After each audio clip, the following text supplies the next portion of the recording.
Hey guys, hope you enjoyed your weekend. I had to do a class on Saturday, so I only really got one day off. Um, I want to talk about maybe the Justice Department's loss of prestige and really the federal code, if you will. Maybe it's lost prestige, maybe it's lost honor in the wake of the Trump presidency. Um, when you look at crises in times like Trump, so much of evidence and information comes out after they're gone, years later, simply because of the secrecy around the office of the presidency, as well as the fact that we were engaged in mitigation of a pandemic, which we had never seen before, or at least we hadn't seen in the last 100 years. Remember, um, the last pandemic was what, 1918? My grandfather was born 1923, 1924, May 24. So you're talking about, and he lived to be in his 90s. So you're talking about an entire lifetime has gone by, at least, since the last major pandemic. Of course, back then we didn't have the science we had now as far as like the type of microscopes that you needed to see the disease. They didn't have it back then. Um, I went to school for criminal justice, and when you study these things, I had to do projects on law society, and just learning about how different departments hire people and things. When you do that, it makes you have a respect for the system somewhat because you understand it better, and it frustrates you to see people abuse the system. You understand? It's almost like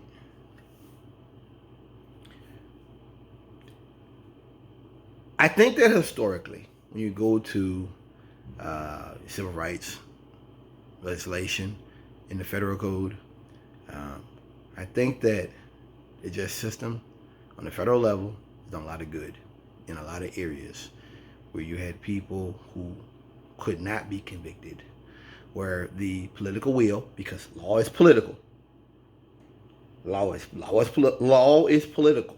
Understand that. It is about the rich and the poor. Don't want nobody to fool you. I think that you've had areas in history where people just couldn't be prosecuted. I just thought about the Malachi York, molesting those children and stuff. You've had people like that who just you had a cult. You had people like that who just could not be prosecuted. I think about Cheney and Goodman back in the day.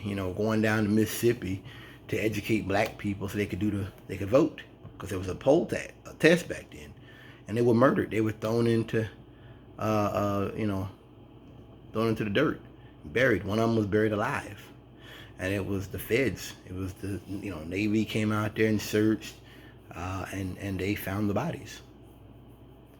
I think it has been the use of federal power in many cases to do what's right and to pursue lawbreakers and pursue people who invest evil action, invest the evil intention. Justice system on the federal level has made a lot of mistakes. They are a political entity, no doubt about it. But I think that even today, there's a lot of areas we have people with a racist mind and things of that nature who could not be prosecuted other than the federal level. I mean, there's plenty of cases. The Rodney King case. There was a case in Florida, a state trooper back in the 80s, I believe. Might be the 70s. He was killing women. He was raping them and killing them under a bridge. And they had the gun. They shot him with. He had took the barrel out. And when they finally came to, they searched his car, found the rope. They seen the stop report was he had erased some of it, so they could tell that it had been altered, right? They came to his house. All his uniforms had been restarched, re-dyed, martinized. I mean, like I said, the barrel wasn't in the gun. Why would you do all that? What I mean? That's circumstantial evidence, but nonetheless, there's a lot of. Then he had these scratches on him. He said he had seen it. he fell on a fence, but the fence was like 10, 15 feet up. So he had to take like a running jump, like ran up and jumped up on the fence, the barbed wire fence to get cut. A lot of things didn't make sense, but he got, I think, 3 or 4 mistrials from local courts, and it took the feds to convict him. So, I think historically, Justice Department has had a big part in politically moving us in the right direction. That doesn't just mean locking people up. That means imparting upon local, state, tribal governments and police forces, the direction that law enforcement is supposed to go. I mean, we're living in a different era than we did when I was a kid. Weed is legalized in 33 states. To varying effects. You have, medical marijuana, and you have outright decriminalization. I think,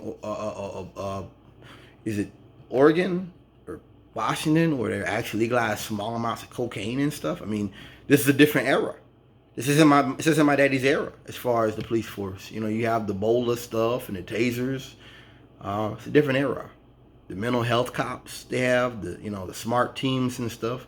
So the federal government has a big part in directing these departments in the way it should go. I go back to Obama with the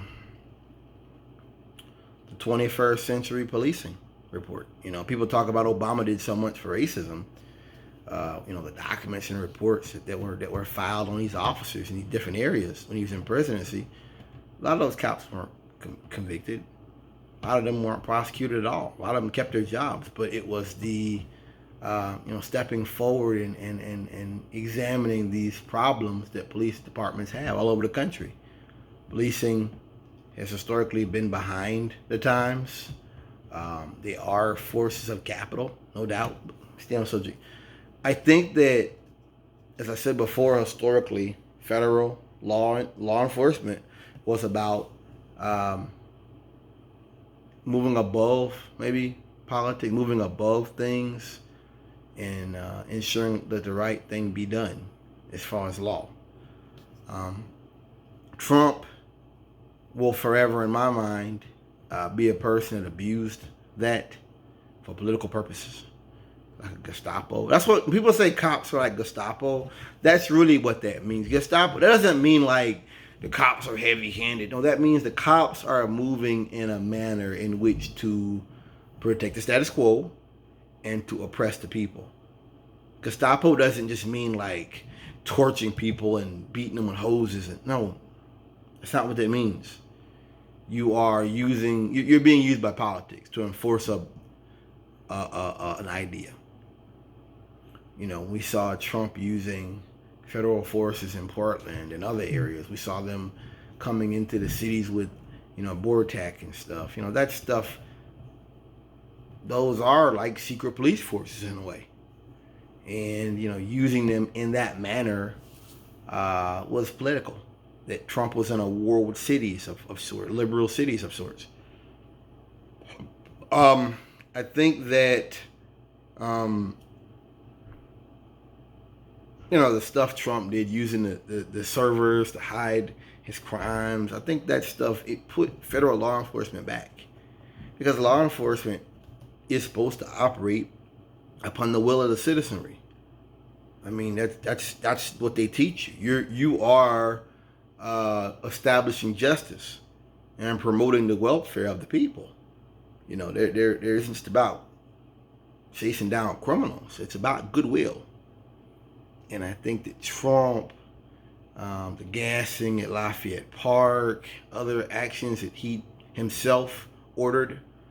He went into church. They went up in the church, gassed the church, one of the oldest churches in history. Locked, put the priest in handcuffs. That was a political act. These were political actions taken because he could. I'm doing this because I can. No one else knew what he was doing. They thought he was going out to shake hands with the cops. He went out there, and by him being the president, he created an unsafe environment. It's almost like there's a bear outside, and animal control is dealing with it. And I literally take my kids out there with raw meat. Like, I tape raw meat on my kids, and I'm like, hey, Mr. Bear. Like, I'm literally creating a situation where that bear has got to be put down. And that didn't have to happen. told myself to do that. And that means if there's we start shooting, someone over there could get hurt. Someone in here could get hurt. And we could get hurt. My kids, my family could be hurt. And that's conservatism. That, you know, that conservatives are under attack, but they create a situation where they have to defend themselves. That's the idea. I think that, and I said this in my other video, I think the good thing about Trump and federal law and all that stuff is that so much of what Trump and his people did was out of a spirit of making money. And that's the number one thing that really, really resonates with me. You know, recently, Melania Trump, that's Trump's wife, actually sold, I think, her white dress, the hat and all that stuff, like $25,000 or $2,500 or something. That's the dress they wore when they met with the president of France. You know, so there's a pimp game going on. There's a pimp game. There is a hustle in play, and I think that, you know, as I'm 32 years old, that means I look into the future now. I look at how, you know, how people are going to see things 20, 30 years from now. I'm not a kid no more. And I think that people in the future will see that for what it was, you know, and not like this person who was like, look, we're Christian America and we're fighting to preserve our Christian ideals. No, you were just fighting to make a buck. And you put forward an ideology that resonated with people who many of a racist mind and were reacting through their stigmas. They're reacting through that lens of white supremacy. Many of them were. I think that will hurt Trump's legacy. But I think that federal law enforcement has taken a hit. You know, I thought in college and all that, I thought that federal law enforcement was the best. You know, many of your federal laws on crime are taken from the bigger states. That's a fact. They look at it, you know, they go off of what works. They're not supposed to operate off of, well, I don't like gay people, so we're gonna create this bill to hurt gay. No, it's established off of what works statistically, and whatever doesn't work, we leave behind. And I think that what Trump did, and that's what the fascist thing is about. Like I said, it's not enforcing law. It's not preserving the goodwill. It's a cruelty. It's a harshness. It's a striking fear into the hearts of our political enemies. I mean, like I said, the whole Trump presidency was a big hustle. That's it. I mean, him talking about how he was gonna spend his whole salary on government stuff. But then he was cutting, I don't know if he did or not, but I think he spent a lot of his salary on stuff. But then you had cuts to other government departments. I don't know. It just, it's a mess. And I think that won't be forgotten. I mean, we look at where I'm really going with it is when we saw Trump pardoning criminals. There's a lady, this is the point of the video, Valerie Plume. She's a hero of mine. She, longtime CIA agent.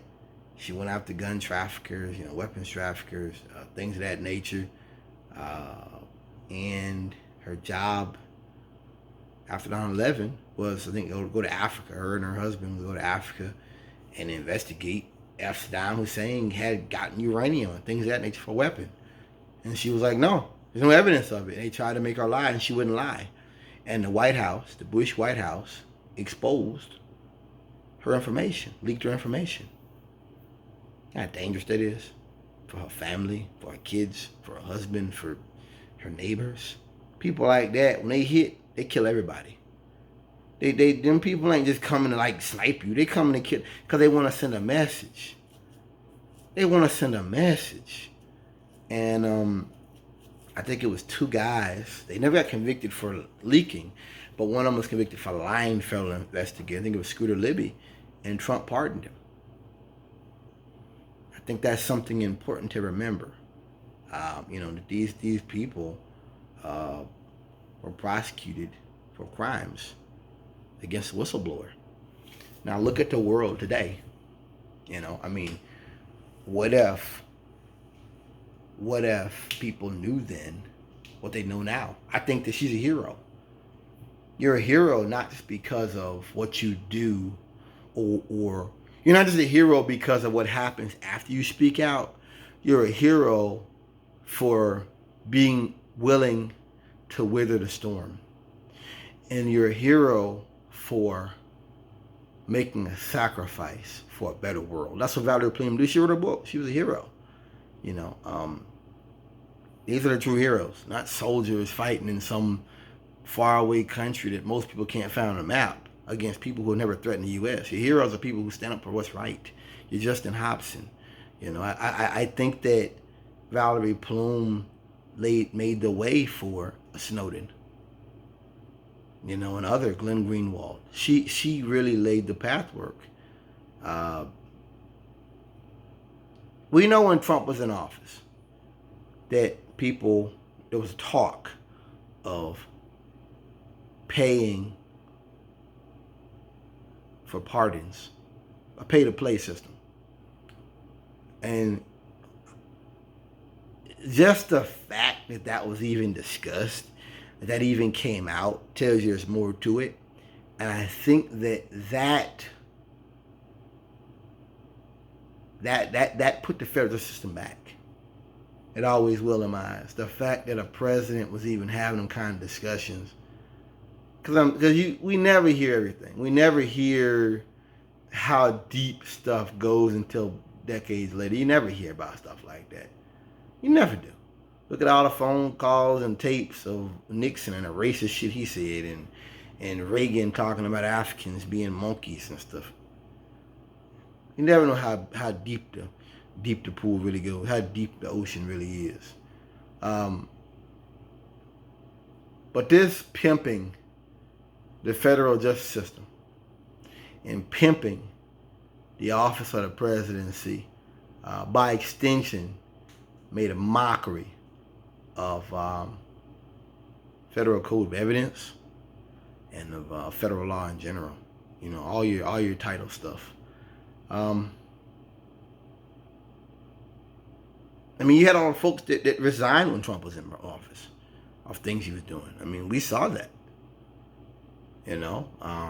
When Trump did his Lafayette Park thing, I think the Secretary for Mark Meadows resigned. And he said, he was like, this was wrong. This was, this was manifestly wrong. So Trump, he operated in a manner befitting a tyrant. And he didn't care who he hurt. He didn't care about how his actions would be seen, how barbaric or cruel people even under his administration would feel. And I think in reflection,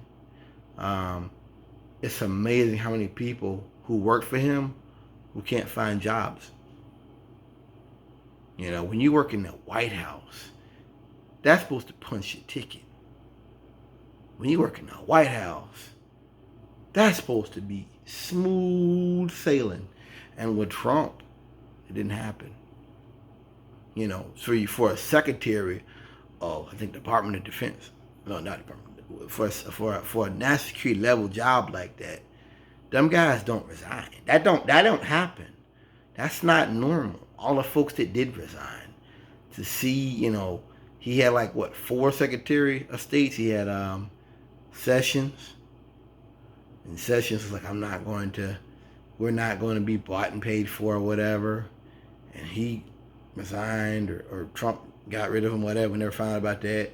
And then you had Whitaker, no one liked him. And then you had Barr, and Barr ended up resigning at the end. Barr was like, there's no evidence to support the election fraud. And everybody was like, who's he gonna bring in next? I've said it before, I'll end on this. I don't think Trump can be reelected. I think that a big part of Trump's reelection And we know there's a backlash, law and order backlash going on. A big part of it will be Ukraine, and people are gonna go back and dig up all the dirty shit he did to hurt Ukraine before the Russian invasion took place. He had a big part in weakening them. I understand that. Um, you know, Putin may use weapons, chemical weapons, biological. We don't know. Tomorrow is not promised for them. But I think when you look at a presidency, usually there is a course set, and there is a path chosen by the president and his administration, and they generally have a goal. I don't think Trump had a goal. And I remember all the people who quit and resigned and were fired, and people who came out and repudiated Trump for his lies. You didn't see that with Obama. You didn't. I think you've seen one Secret Service agent or something about Obama, but I'm talking people who work for his administration. You didn't see that. You know, and he got out of office, what's it been?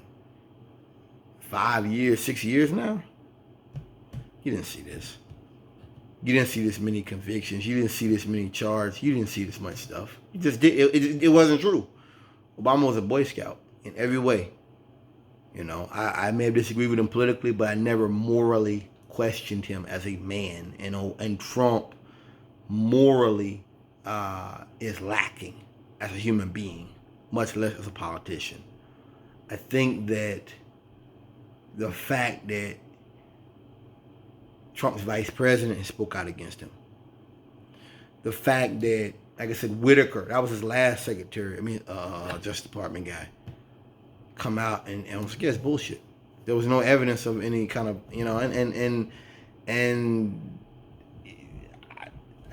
I mean, so it's almost like to the end, Trump was running on 3 bald tires and 1 flat tire. And I mean that in a way of losing people. I'm not sure if Trump had another 6 months, another 3 months, what would he have done?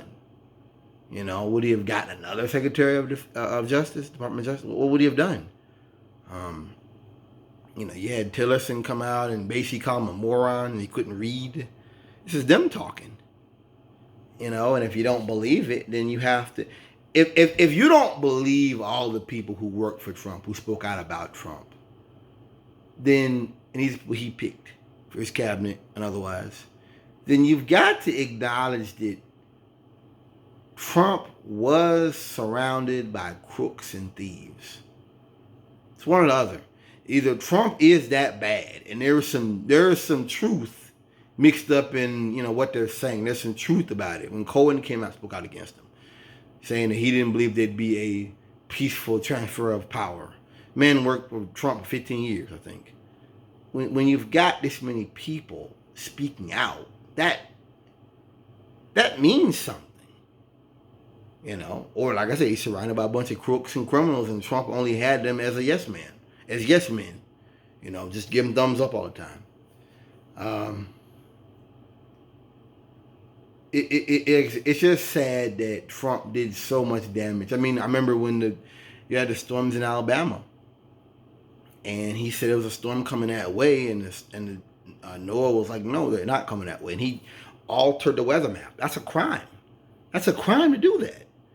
And people were threatened with losing their jobs. The EPA, they were threatened with losing their jobs after they talk about climate change. This was an ongoing thing during the administration of Donald Trump.